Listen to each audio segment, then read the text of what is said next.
Welcome to episode 565 of the Brainy Business, understanding the psychology of why people buy. Today's episode is all about uncertainty aversion. Ready? Let's get started. You are listening to the Brainy Business Podcast, where we dig into the psychology of why people buy and help you incorporate behavioral economics into your business, making it more brain-friendly. Now here's your host, Melina Palmer. Hello, everyone. My name is Melina Palmer, and I want to welcome you to the Brainy Business Podcast.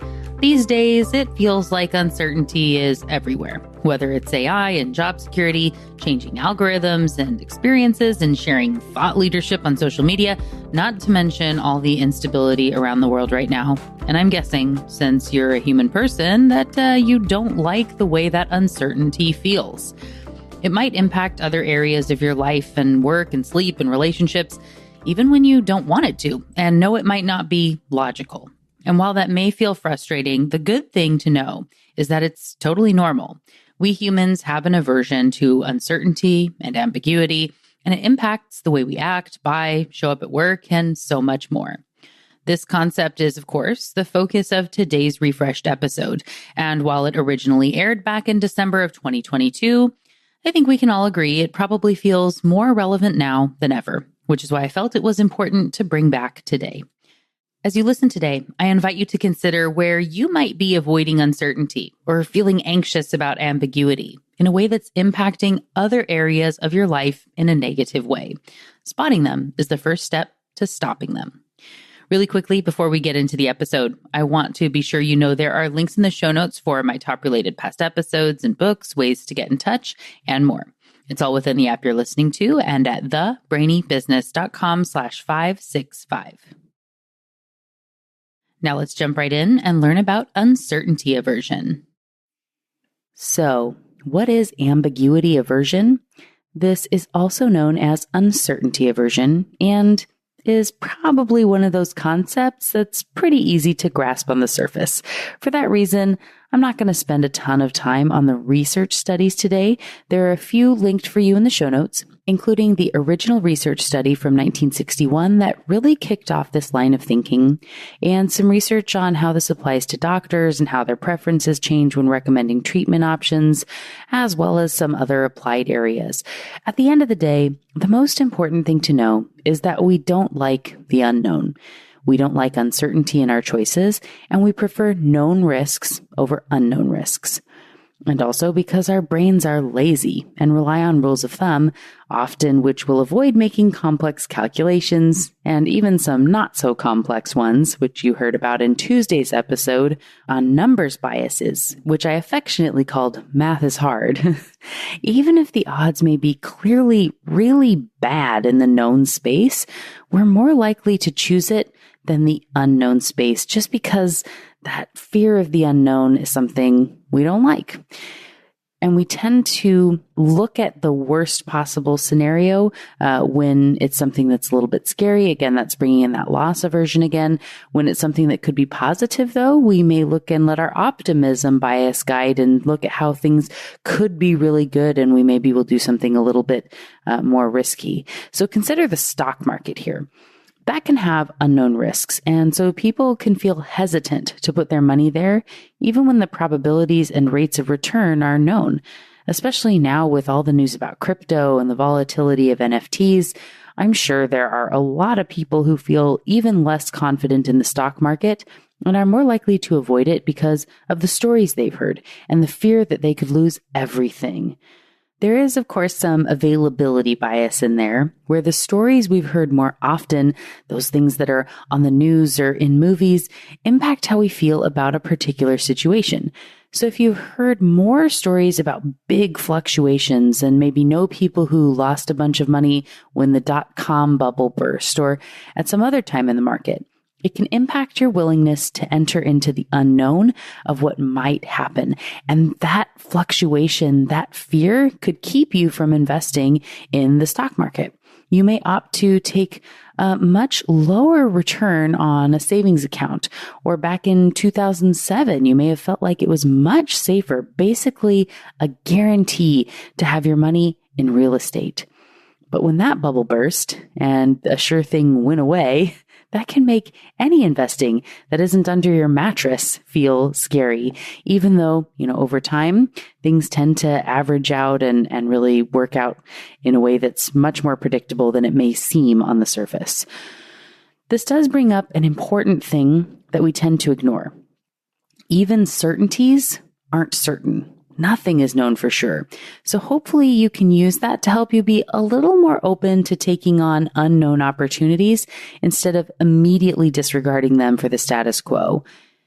As with everything, when you present information, how you talk about it matters more than what you're saying, and how it's presented to you is an opportunity to consider, is this everything that you should be thinking about? Is there more to this? Is there something else you can ask? So when you're presenting things, you can frame the information to highlight what is known, to make it easier for someone to see the positive. If you dwell on all the things that aren't yet known, all the ambiguity and uncertainty, people probably won't like that, regardless of what the change is. If you really stress all the bad things and all this vagueness, it's just going to make people feel nervous and make them want to turn away from whatever you're presenting to them. It may feel like you're being honest and transparent and sharing all the research you've done and that you would want to know every little detail.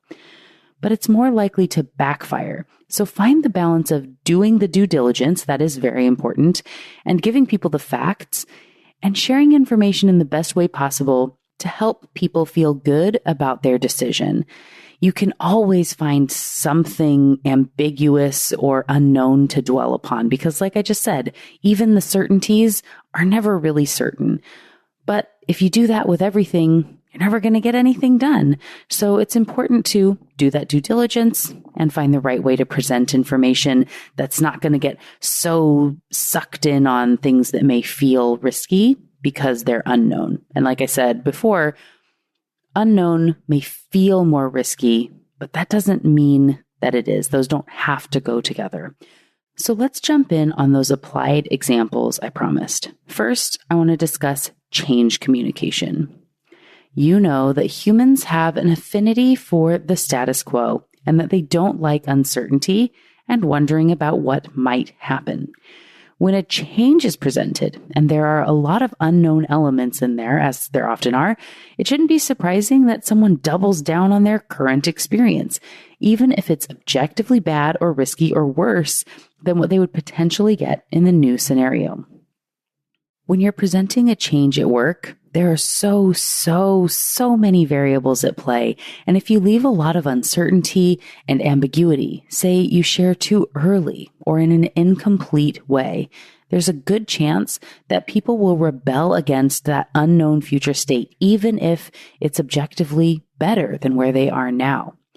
Considering what people need to know when and what questions they might have, what matters to them, and what will cause a strong aversion if it's ambiguous in a way that could ruin their feelings toward everything that's going to come after is important before you share anything. Now, a real problem I see a lot is that the person who already has the information can suffer from a confirmation bias focusing illusion problem where they feel a compulsion to share much sooner than they should.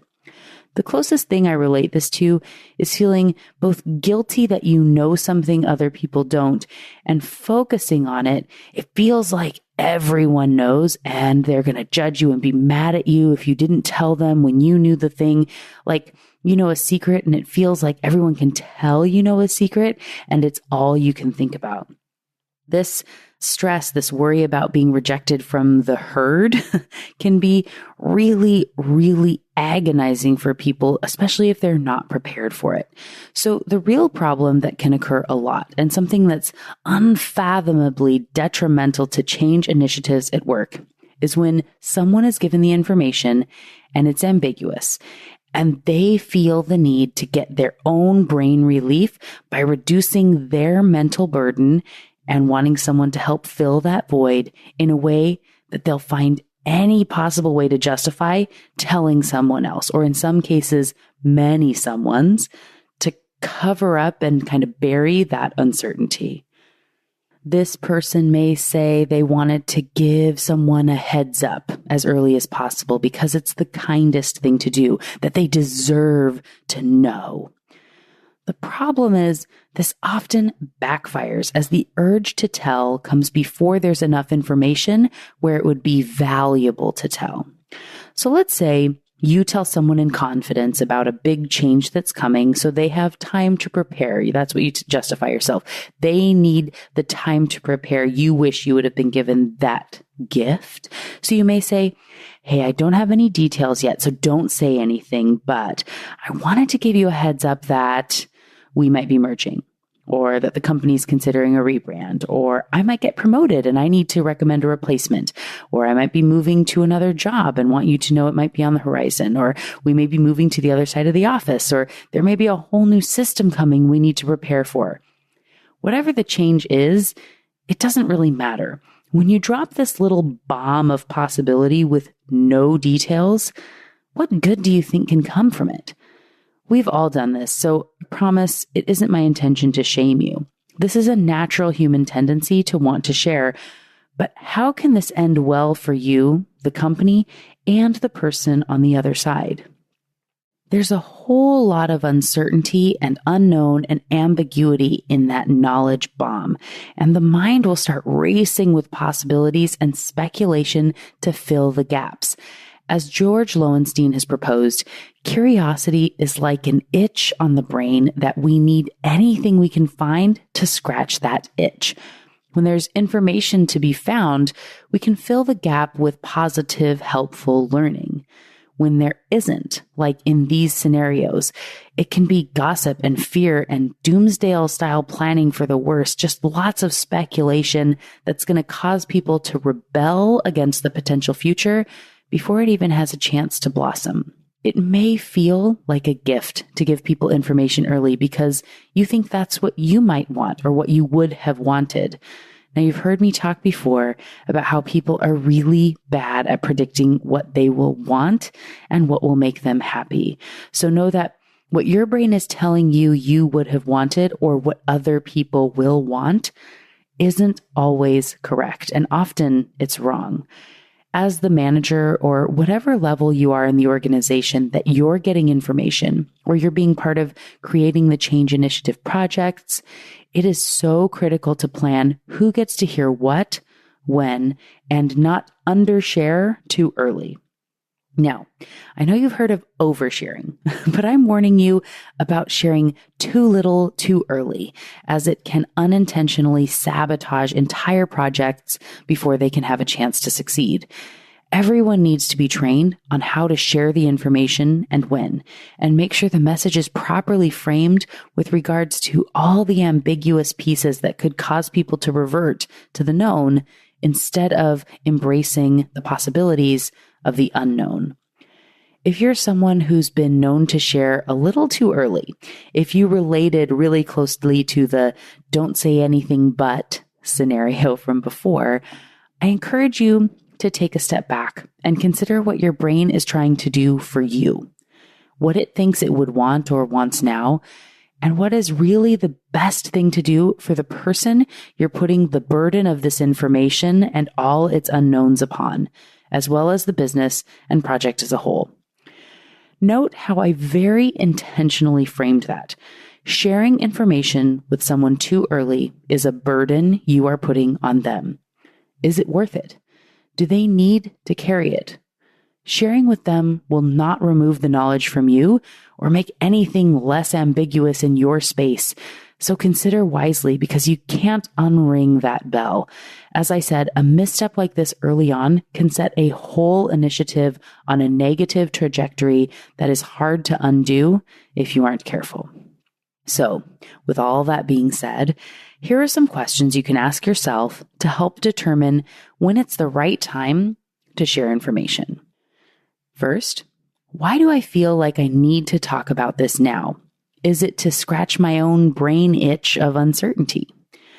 What can come from them hearing this information now? What's the best case scenario? What's the worst case scenario? What ambiguity exists that they might have questions about? If their brain was to start to spiral, what would it be on? What am I not thinking about? How much about telling them is for me feeling better versus helping them to be prepared? And is it worth putting that burden on them? What do we know now that can be shared with them? What information are we missing that we should have before sharing? What's the status quo or known risk they could revert to if we get this wrong? How will I and my bosses feel about this in the long run? What's the benefit of waiting? What's the consequence? As you can see, there's a lot to think through. And yes, these questions are all waiting for you on that freebie worksheet I mentioned, which is in the show notes at thebrainybusiness.com/243. Just forcing yourself to take a step back and having a calming breath as you consider what's really happening, putting in some thoughtful, beneficial sludge can be really, really helpful when it comes to not undersharing too early. You may want to get out and take a walk or sleep on it or whatever else you can do to gain perspective, and working that into your process can be really valuable for yourself and those around you who could benefit from not sharing too early as well. And as you can see from the questions, the hard part is in separating from your brain's logic and what it wants you to focus on to really see the differing perspectives. You can gloss over those questions really quickly and say, no, there's no downside. They need to know now. Or you could look for lots of other data that's going to prove you right. And that's not helpful here. Take the time to do the work. Really look for the opposites of what your brain is telling you and consider how your choices might change based on the framing, or whether you may be gaining something or losing something, or that they are, how you like the known versus the unknown, and what that might look like in this situation. What are their brain's choices, and how's it going to fill in gaps? What's the worst possible scenario if you share the information too early with too much uncertainty? Now, it doesn't all have to be doom and gloom, of course. There's always an opposite side of the problem. So the flip side of this is that you don't want to wait too long to share anything, because often people can start to sense that something is up. If you're on the opposite side, always waiting until things are perfect and set in stone before you share even the tiny details, people can often tell something's happening, but they don't know what. And then there's curiosity and uncertainty and ambiguity all over that on the other side.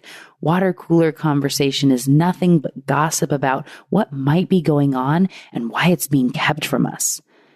The scenarios people build up in their heads are almost always worse than whatever's actually going on. And they may go looking for certainty somewhere else, to say another job at another organization where at least they know what they're getting. And so you don't want to unintentionally drive people away by not sharing enough about what's going on. So again, you really have to find the right balance and understand where ambiguities exist and how you can help people to feel like they have control and that they know what's going on, but without sharing too much information, because that can cause overwhelm, which is stressful and creates its own avoidance.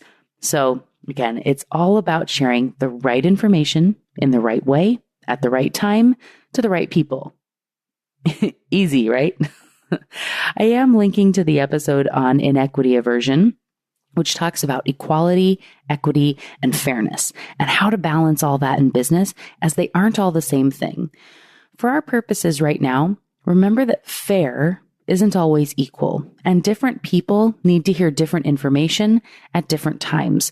And keeping that in mind when you are sharing information can still be equitable, even if it's not equal.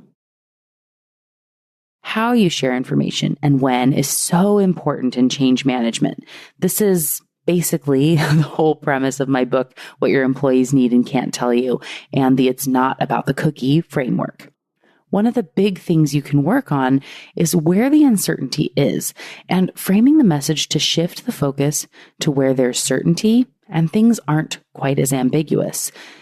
So let's tie this back to another example of sure things and certainty that totally went out the window when everything changed in a way that no one expected, which is the COVID-19 pandemic. The early days of COVID are such a perfect case study for what happens when we feel uncertainty and a lack of control and how it can spiral into everything.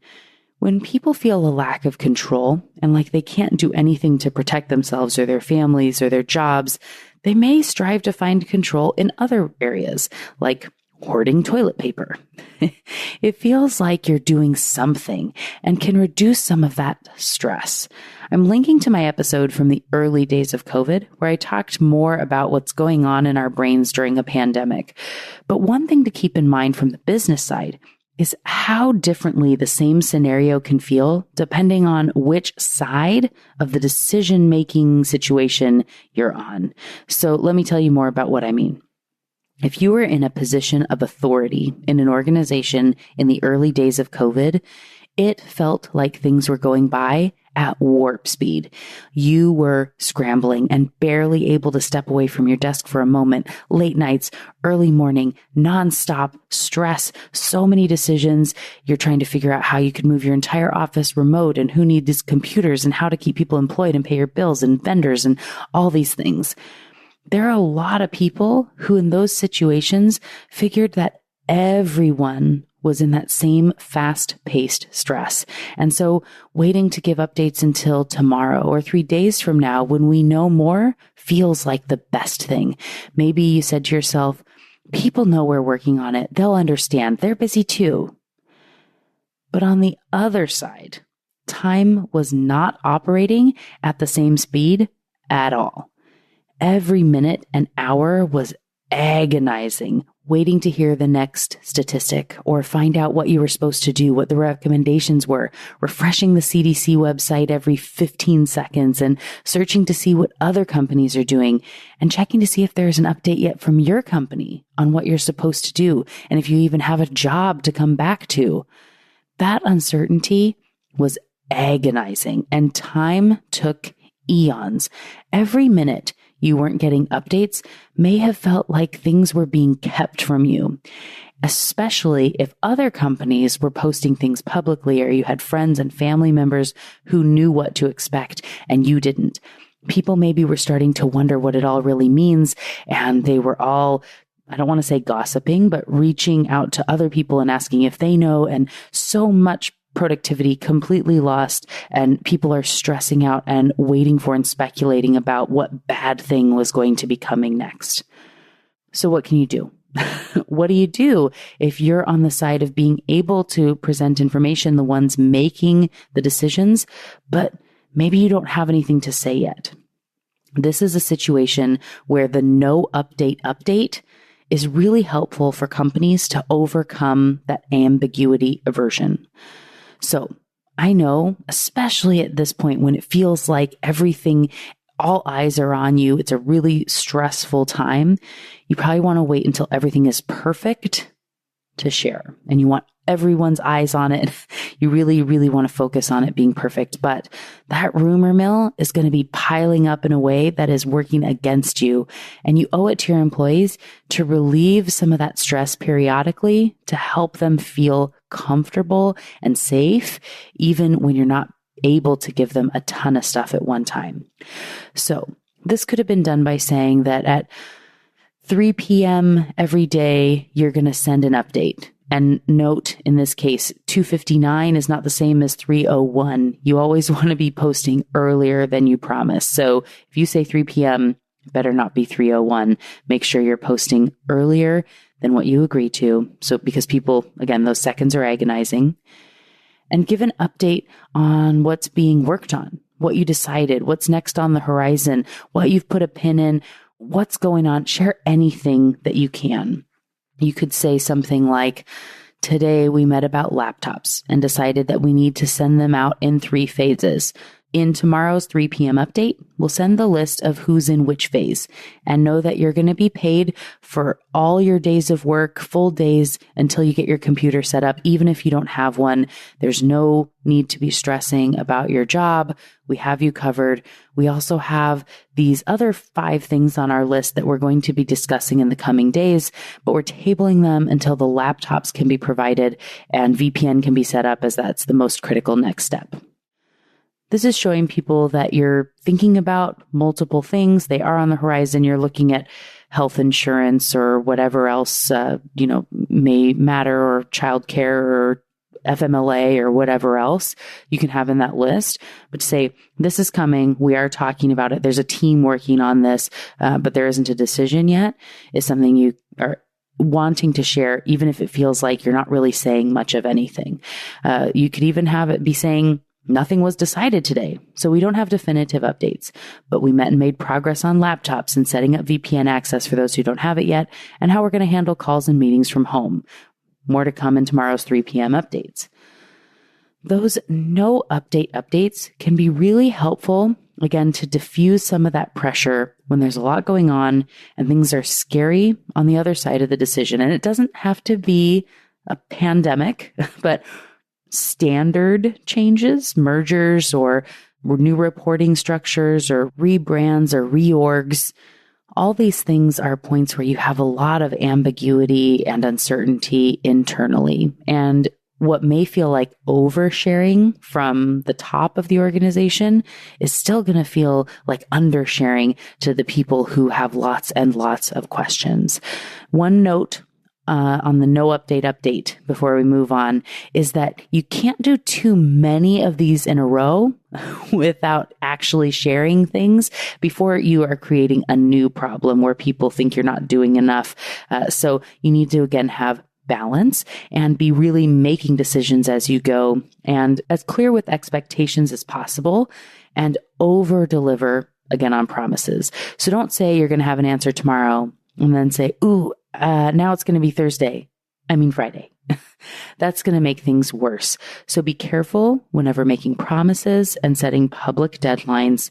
Commit to things that are further out than what you really think you need, because planning fallacy is real, especially in really high stress situations. And yes, I'm linking to episodes on planning fallacy and availability bias and herding and all the other things I've talked about, bike shedding. They're all going to be in those show notes for you. And while there are a million possible examples, and we could spend weeks talking about change communication, I'm going to leave that there. Of course, every scenario is different, and there's real nuance to this. So if you have follow-up questions, or if your company is coming up on some change or in the midst of some and can tell that you really need help, send me an email, melina@thebrainybusiness.com. This is part of the consulting we do here at The Brainy Business to help companies better navigate change. I'd love to talk with you to see if we're a fit for each other. So send me an email to start that conversation. Again, melina@thebrainybusiness.com. All right, so let's look at the customer-facing side of this now. And this example is going to apply both to the experience design and how you pitch or advertise your products or services. We like to think that people want a lot of choices and to be treated as individuals with very unique experiences. While that can be true, there's also a real issue with the ambiguity side of things if we allow ourselves to rest on the easy answer of, it's custom. Sometimes, not always, but more often than we might like to think, having a custom offering is an excuse to not commit to creating a process, which is something that takes a lot of time and effort to produce.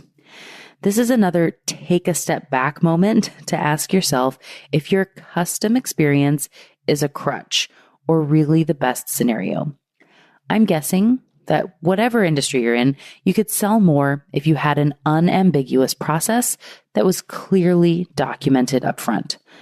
When there's a lot of unknown, it can feel risky to take the leap, so your potential customers may delay making a choice or ask a lot of clarifying questions, or worse, go to a competitor whose process, which may be inferior to yours, is known and easily shared.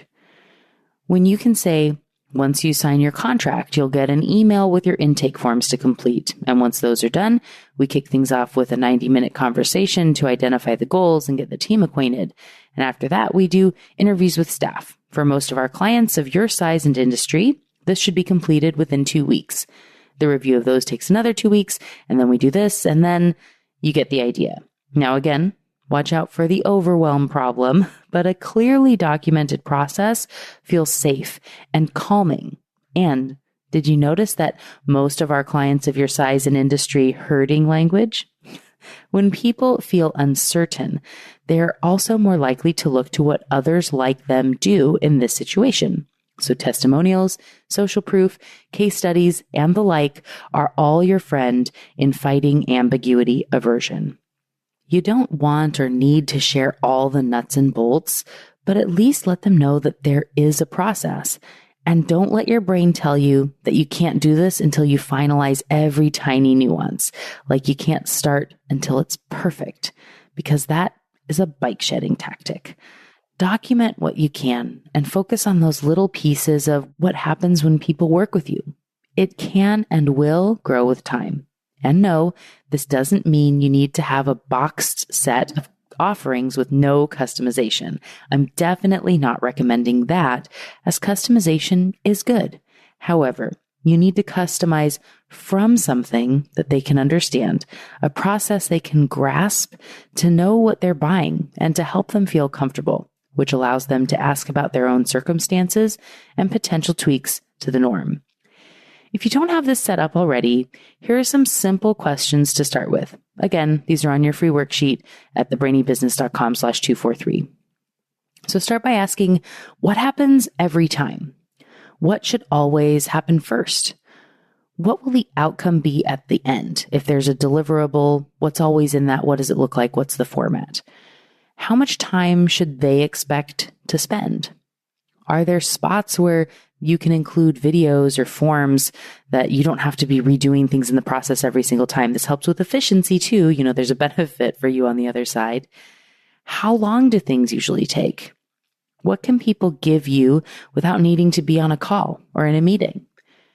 How can you make things automated and expected? And what can you share with them up front? There's comfort in knowing there's enough experience to have a documented process. You owe it to your clients and customers to take the time to make this as easy and streamlined as possible. And the benefit is it's going to make it easier for people to choose you and do business with you, as well as helping you to be more efficient and effective. It's a win-win, win-win-win. All right. I think that is enough for your brain to chew on for a bit. So let's wrap things up on ambiguity and uncertainty aversion. As you think about everything you've heard about in this episode today, what are you going to do first? Which process is most important for you? Is it on the internal communication side or more on your experience and customer facing side? Is it best for you to start by looking at your own reactions to things and see where you may be making a choice that's all about avoiding uncertainty, even when the thing you're choosing is actually worse or has a higher chance of failure? Where could you take some more risks and see better outcomes if you embraced some of that uncertainty? So, what got your brain buzzing as you learned about uncertainty aversion today? For me, I always go back to the power of the no update. It's such a small thing, but it's so impactful. And I love that sort of intervention. When the brain is overwhelmed with uncertainty, people will revert to the status quo. It's just the way it is. And when you're trying to implement changes at work, which really is something you're doing constantly, this is the enemy of the progress you want. The good news is you can help people feel a little safer, a little less uncertain, if you communicate just a little more often, assuming it's done in a thoughtful way. While I talked about this in the context of COVID communication in the original episode, this of course applies to many other scenarios. Take the massive shifts to AI going on right now. If you think your team members aren't concerned about their jobs in AI, let me tell you right now that you are mistaken. There are people feeling that fear, whether you talk about it or not, whether you're looking at AI or not, whether you think they should be concerned or not. It's impacting the way they are showing up for work, whether they choose to articulate it or not. And sometimes they don't even consciously realize it. But you can proactively and thoughtfully communicate on a consistent schedule to help make that easier for everyone. When you have an update to share, give it in a clear way. When you don't, share what you can. And don't overpromise and underdeliver. It's never worth it. Be concrete and clear when you can. And when you can't, Explain why and what you can share. Make it as tangible as possible to avoid that feeling of uncertainty that comes from abstract language. And of course, if you or your team are interested in training on this type of work, including how to frame problems and communicate in a more clear way, I'd love to talk. Send an email to Melina at thebrainybusiness.com or go to our website, thebrainybusiness.com/contact to schedule a time to chat with me. There are, of course, links in the show notes to make it easy, along with ways to connect on social media, my top related books and past episodes, and more. It's all waiting for you in the app you're listening to and at thebrainybusiness.com/565. And just like that, episode 565 on uncertainty aversion is done. Join me next time for another Brainy episode of the Brainy Business Podcast. It's going to be a lot of fun. You don't want to miss it. Until then, thanks again for listening and learning with me. And remember to be thoughtful. Thank you for listening to the Brainy Business Podcast. Melina offers virtual strategy sessions, workshops, and other services to help businesses be more brain-friendly. For more free resources, visit thebrainybusiness.com.